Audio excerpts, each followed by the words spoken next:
Hello नमस्कार दोस्तों। I hope आप सभी बहुत अच्छे होंगे। आप सभी की तैयारी काफ़ी शानदार तरीके से चल रही है। आज हम लोग करने वाले हैं पीवाईक्यू सीरीज का नेक्स्ट पार्ट। इससे पहले बहुत सारे पार्ट्स ऑलरेडी आ चुके हैं जो कि बिहार से जुड़े हुए जितने भी हुए एग्ज़ाम्स हैं उनसे जुड़े एग्ज़ाम्स के लिए उनके प्रीवियस ईयर क्वेश्चन हैं और उनसे जुड़ा हुआ जितना भी तथ्य हो सकता है जो आने वाले एग्ज़ाम्स के लिए बहुत ज़्यादा इंपॉर्टेंट है और जिनमें बार बार आने की चांसेस हो रहे हैं। ठीक है, तो उनको हम लोग कर रहे हैं। अभी के हिसाब से कुछ नए तथ्य जो हो सकते हैं उनको भी हम जोड़ने की कोशिश कर रहे हैं। तो ये जो एक्चुअली ये सीरीज है ये आपको बता दें बीपीएससी में पूछा हुआ एग्जाम्स में पूछे गए प्रश्नों का संग्रह है जो अन्य सभी एग्जाम्स में भी बार बार क्वेश्चन पूछे गए। ठीक है, 2019 के बीपीएससी के एग्जाम्स में इस टाइप के बहुत सारे प्रश्न आए थे, वहीं से हम लिए हैं और जो अभी के हिसाब से एग्जाम्स में भी बार बार आ रहे हैं। ठीक है, तो चलिए हम लोग करते हैं सीरीज की शुरुआत और नए तथ्यों के साथ। पहला क्वेश्चन आ रहा है, गुप्त काल में औषधि के क्षेत्र में अपने कार्य के लिए कौन जाने जाते थे? तो औषधि के क्षेत्र में गुप्त काल में कौन सा था जो अपने कार्य के लिए जाना जाता था? धन्वंतरी का नाम काफी लिया जाता है, तो याद रखना ये, लेकिन गुप्त काल की बात कर रहा है। औषधि के क्षेत्र में धन्वंतरी का नाम काफी फेमस था। अब ये धन्वंतरी का नाम, तो ये इसको आपको पता होना चाहिए, धन्वंतरी को आयुर्वेद का जनक भी बोला जाता है। किसका? आयुर्वेद का जनक। क्वेश्चन पूछ लेगा आयुर्वेद का जनक किसको बोला जाता है, तो धन्वंतरी भी पूछा जा सकता है। ठीक है, और क्वेश्चन पूछा जाता है धन्वंतरी को लेकर के क्वेश्चन आता है। और आप ये किस राजा के दरबार में थे? ठीक है, धन्वंतरी किस राजा के दरबार में थे? तो याद रखिएगा चंद्रगुप्त द्वितीय के दरबार में थे। ये कौन? धन्वंतरी। और इसी चंद्रगुप्त द्वितीय को क्या बोला जाता था? राजा विक्रमादित्य। क्या बोला जाता था? विक्रमादित्य। क्वेश्चन पूछा जाता हो सकता है आपको पूछे धन्वंतरी किसके दरबार में थे, ऑप्शन या तो चंद्रगुप्त द्वितीय दे सकता है या नहीं तो विक्रमादित्य भी दे सकता है।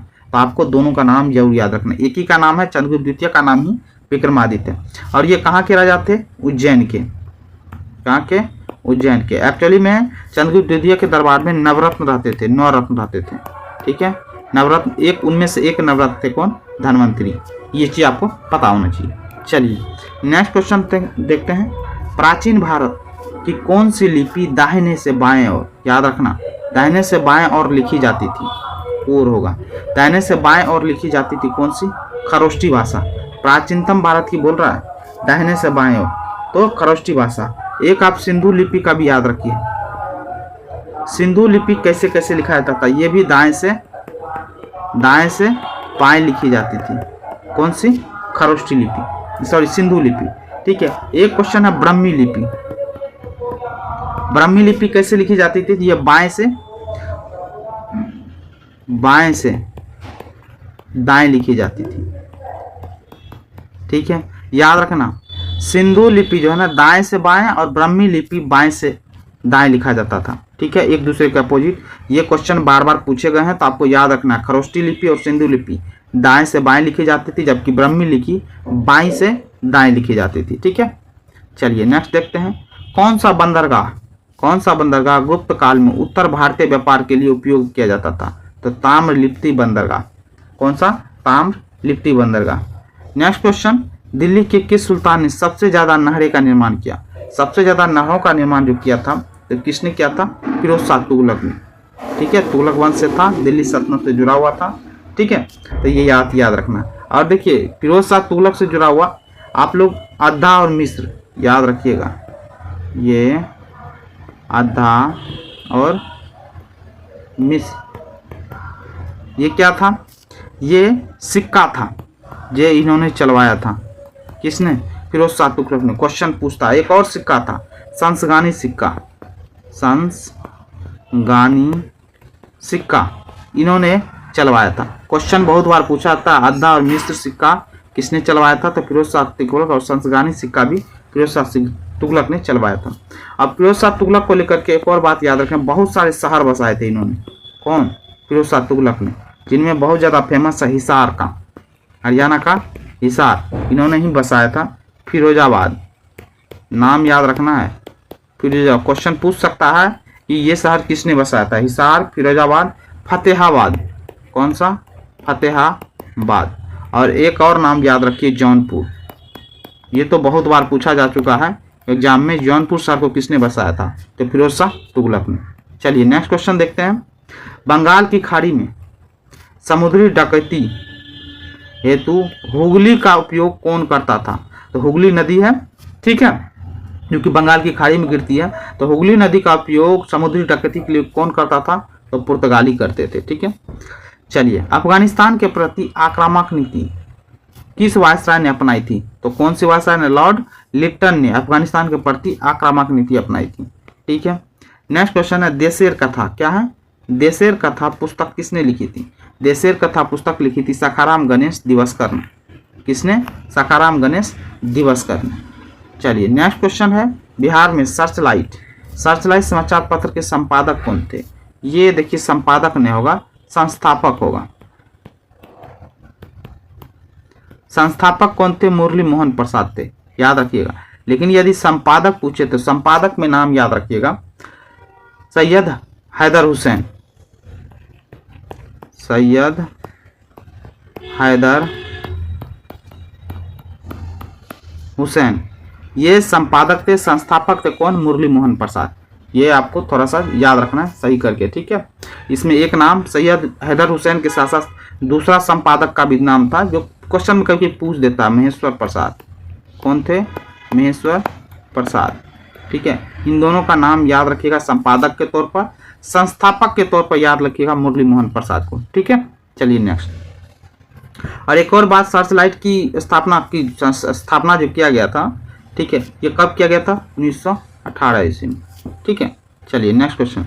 सन 1931 ईस्वी में बिहार समाजवादी पार्टी का गठन किसने किया था? तो फूलन प्रसाद वर्मा ने।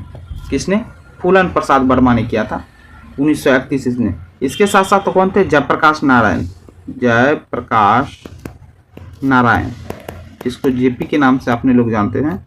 इनका भी बहुत बड़ा योगदान है। जयप्रकाश नारायण और फूलन प्रसाद वर्मा, इन दोनों ने बिहार समाजवादी पार्टी का गठन किया था। चलिए, भारत सेवक समाज की स्थापना किसने की थी? ये गोपाल कृष्ण गोखले। ये भारत सेवक समाज जो बोल रहे हैं आप लोग, इसी को the servant of India society इसी को बोला जाता है, ठीक है। The servant of India society या भारत सेवक समाज की स्थापना गोपाल कृष्ण गोखले ने की थी। कब किया था? 12 जून 1965 को। क्वेश्चन पूछता है ये, ठीक है। 1965 ने 1905 को बंगाल विभाजन के ईस्वी को याद रखिए। तो उस इसमें भारत सेवक समाज की स्थापना की थी कौन? गोपाल कृष्ण गोखले। नेक्स्ट है इंडिया फॉर इंडियंस पुस्तक के लेखक कौन है? तो CR दास है, ठीक है। नेक्स्ट, व्यक्तिगत सत्याग्रह आंदोलन के प्रथम सत्याग्रही कौन थे? तो विनोबा भावे थे। कौन थे? विनोबा भावे, प्रथम सत्याग्रह। अब व्यक्तिगत सत्याग्रह आंदोलन को चलाया किसने किया? स्टार्ट किसने किया था? ये महात्मा गांधी, MK गांधी ने किया था, महात्मा गांधी ने। अब कभी कोई पूछ लेता है द्वितीय सत्याग्रही, सेकंड सत्याग्रही कौन थे? तो पंडित जवाहरलाल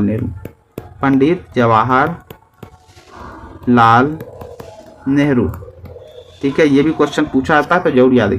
प्रथम सत्याग्रही कौन थे? विनोबा भावे। और द्वितीय सत्याग्रही पंडित जवाहरलाल नेहरू, ठीक है। या हो सकता है कहीं पे क्वेश्चन में दे दे ब्रह्मदत्त भी ये सत्याग्रही, व्यक्तिगत सत्याग्रह में इनका नाम आता है, किसका? ब्रह्मदत्त। तो लेकिन याद रखिएगा सेकंड पंडित जवाहरलाल नेहरू। चलिए नेक्स्ट देखते हैं। भागलपुर में नमक सत्याग्रह का नेतृत्व किसने किया था? भागलपुर में कौन किया था? महादेव लाल सर्राफ, ठीक है। तो इस चीज को भी याद रखना। चलिए नेक्स्ट क्वेश्चन देखते हैं अपने लोग। सन 1939 में बिहार में अंबाड़ी सत्याग्रह, कौन सा? अंबाड़ी सत्याग्रह का नेतृत्व किसने किया था? राहुल सांकेतियान ने किया था, ठीक है। याद रखिएगा कौन सा? अंबाड़ी सत्याग्रह कब हुआ था? 1939 में। कहाँ पे? बिहार में। नेक्स्ट, मनुष्य के शरीर में किस अंग में लिम्फोसाइट का निर्माण होता है? तो अस्थि मज्जा में। कहाँ पर होता है लिम्फोसाइट का निर्माण? अस्थि मज्जा में। नेक्स्ट, 150 डिग्री सेल्सियस का मान फ़ारेनहाइट स्केल में कितना होता है? तो 122। इसका फार्मूला आप याद रखिए, C/100 सेल्सियस में है ना, और फ़ारेनहाइट में चाहिए हमको, ठीक है। F-32/180। इसका पूरा याद रखा कीजिए। रेनिन में बोले तो R/80 और कैल्विन में बोले तो K-273/100। ये पूरा फार्मूला याद रखिए, इसको आपके एग्जाम पॉइंट ऑफ व्यू से इंपॉर्टेंट है, इसको आप चेंज कर सकते हैं। जैसे डिग्री सेल्सियस में दे रखा है तो इसको उठाइए, ठीक है, और आपको किस में निकालना है, फ़ारेनहाइट में निकालना, तो ये F - 32/180 इन दोनों को इक्वल टू करके निकाल लीजिए, जो कि 50 डिग्री का क्या होगा, 122 डिग्री फ़ारेनहाइट। चलिए नेक्स्ट देखते हैं। लंदन में इंडिया हाउस के संस्थापक कौन थे? लंदन में इंडिया हाउस के संस्थापक कौन थे? श्यामजी कृष्ण वर्मा थे। लंदन में कब की थी स्थापना? ये 1905 ईस्वी में, ठीक है। चलिए नेक्स्ट देखते हैं।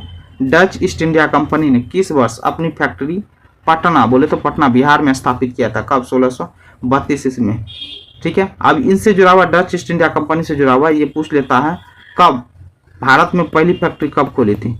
भारत में पहली फैक्ट्री ये कब खोला था? 1605 ईस्वी में खोला था। ये 1605 ईस्वी में पहली फैक्ट्री खोला था। कहाँ पे खोला था? ये मसूलीपट्टनम में खोला था।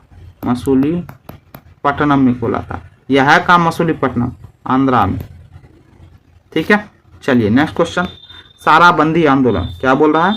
साराबंदी आंदोलन जो कि 1922 ईस्वी में किसके नेतृत्व में प्रारंभ हुआ था? सरदार वल्लभ भाई पटेल के, ठीक है। चलिए नेक्स्ट क्वेश्चन देखते हैं।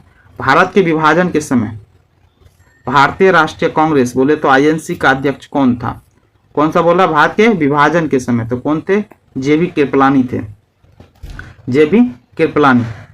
अब याद रखिए, ये इसी क्वेश्चन को ऐसे ही पूछ लेता है। भारत की आज़ादी के समय आईएनसी के अध्यक्ष कौन थे? तो उस समय भी जेबी कृपलानी थे। आज़ादी के बाद 1947 में जेबी कृपलानी ने अपने पद से इस्तीफा दे दिया था, ठीक है। चलिए नेक्स्ट क्वेश्चन।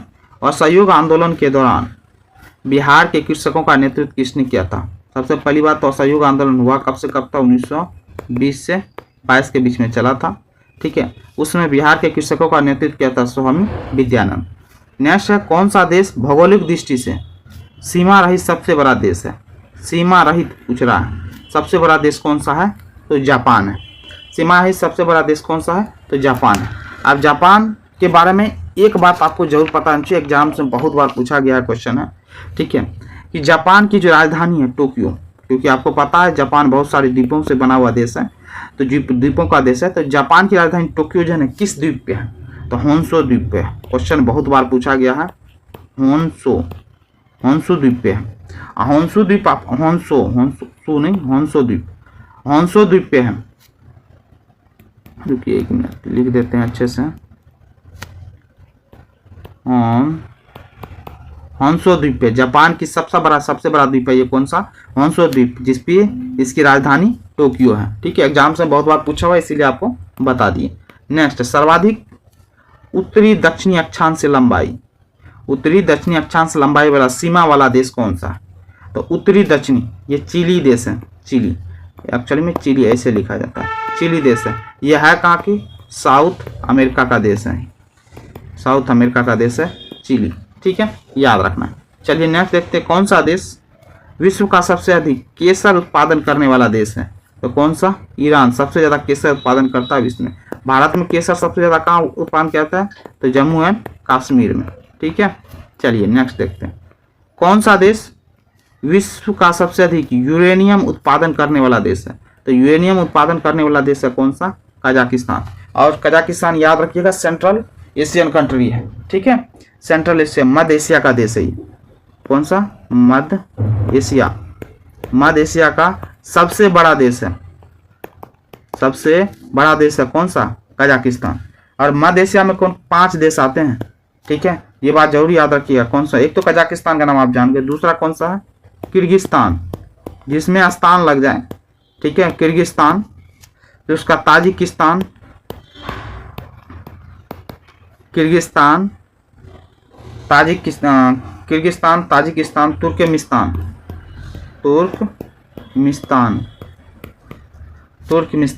और उज्बेकिस्तान। समझे? ये 5 देशों के नाम जरूर याद रखिएगा जो सेंट्रल एशियन कंट्री है।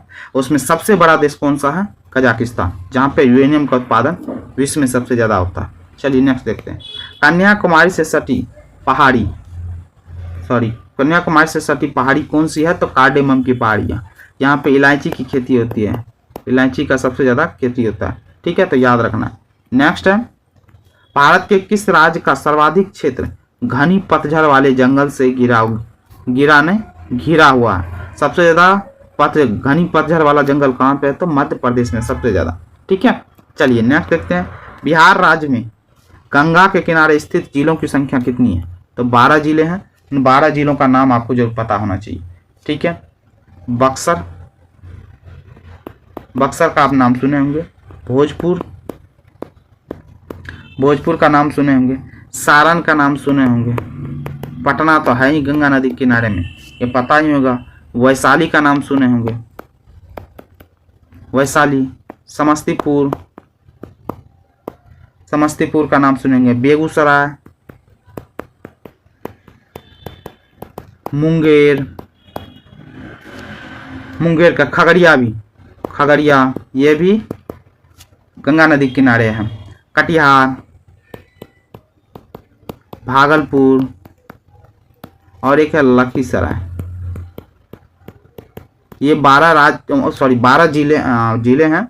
ठीक है, 12 जिले हैं जो गंगा नदी किनारे बसा हुआ थी। ये बिहार के तो सबसे ज्यादा याद रखिए 12 जिले का नाम पुनः बक्सर, भोजपुर, सारण, पटना, वैशाली, समस्तीपुर, बेगूसराय, मुंगेर, खगड़िया, कटिहार, भागलपुर और लखीसराय।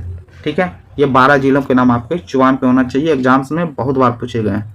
ठीक है, चलिए नेक्स्ट है संवैधानिक उपचारों में से किसे पोस्टमार्टम भी कहा जाता है? तो किसको? अधिकार परीक्षा को पोस्टमार्टम बोला जाता है और अधिकार परीक्षा को ही उत्प्रेषण बोलते हैं। क्या बोलते हैं? उत्प्रेषण बोलते हैं। ठीक है, एक प्रकार का ये रीट होता है। क्या होता है? रीट, जो आपको ही पता है। रीट कितने होते हैं? 5 प्रकार के रीट होते हैं। कितने प्रकार के? 5 प्रकार के रीट होते हैं, उनमें से एक रीट उत्प्रेषण भी है। ये आपको पता होना चाहिए। क्या होता है? एक्चुअली में मौलिक अधिकारों की रक्षा करने के लिए, मौलिक अधिकारों की रक्षा करता है। कौन सा? रीट। क्वेश्चन पूछ लेता है, रीट मौलिक अधिकार की रक्षा करता है। ठीक है, तो ये थे आज के आपके प्रश्नों का संग्रह, जिसका विश्लेषण भी जो एग्जाम पॉइंट ऑफ व्यू से बहुत ज़्यादा इंपॉर्टेंट। आई होप ये विश्लेषण आपको पसंद आया हो। पसंद आया तो प्लीज़ चैनल को लाइक करें, कमेंट करें, शेयर करें, चैनल को सब्सक्राइब जरूर करें। Thank you so much.